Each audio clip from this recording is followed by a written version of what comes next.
Ce que j'observe depuis quelque temps, c'est un vrai paradoxe. Pourquoi? Parce que dans le camp du PASTEF, beaucoup disent que leur vraie première dame, c'est Marie-Conne Faye. Ils refusent même de reconnaître Absa Faye, la seconde épouse du président, Diomaye Faye. Certains vont jusqu'à dire qu'ils ne lui font pas confiance parce que, à ce qu'il paraît, il y a une de ses sœurs qui serait mariée à un homme du camp de l'APR. D'autres la rejettent simplement parce qu'elle s'est mariée récemment, juste avant que son mari devienne président. En réalité, tout ça cache un malaise beaucoup plus profond. C'est comme si pour qu'une femme mérite sa place, elle devait d'abord souffrir.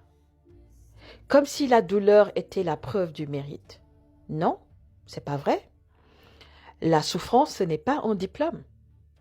Il faut qu'on sorte de cette mentalité de pauvreté, cette idée qu'une femme ne peut pas recevoir la grâce sans passer par le chaos.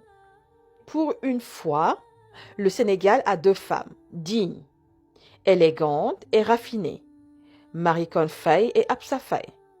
Deux femmes qui incarnent cette beauté sénégalaise, la douceur, la féminité et la décence.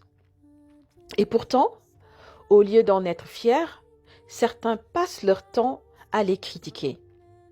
Vous critiquez Absa Faye simplement parce qu'elle n'a pas souffert. Parce qu'à peine elle s'est mariée, son mari est devenu président. Et maintenant, certains disent même qu'ils ne l'aiment pas parce qu'elle serait dépigmentée. Mais soyons sérieux quand même. La couleur de peau d'une femme ne définit ni sa valeur, ni son mérite. Ce n'est pas parce qu'elle est claire qu'elle a moins de mérite et moins de légitimité qu'une femme foncée. Mais ça, c'est la grâce de Dieu. Et la grâce, on ne la discute pas, on la respecte. Alors, le problème, ce n'est pas ces femmes en réalité.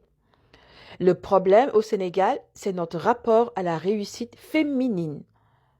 Dès qu'une femme brille, sans passer par la douleur, on cherche une raison de la rabaisser.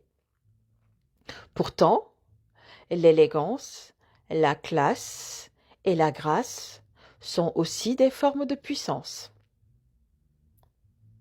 Et peut-être qu'il est temps qu'on l'accepte. Alors, dites-moi ce que vous pensez de cela dans les commentaires. Et pourquoi vous n'aimez pas Absa Faye?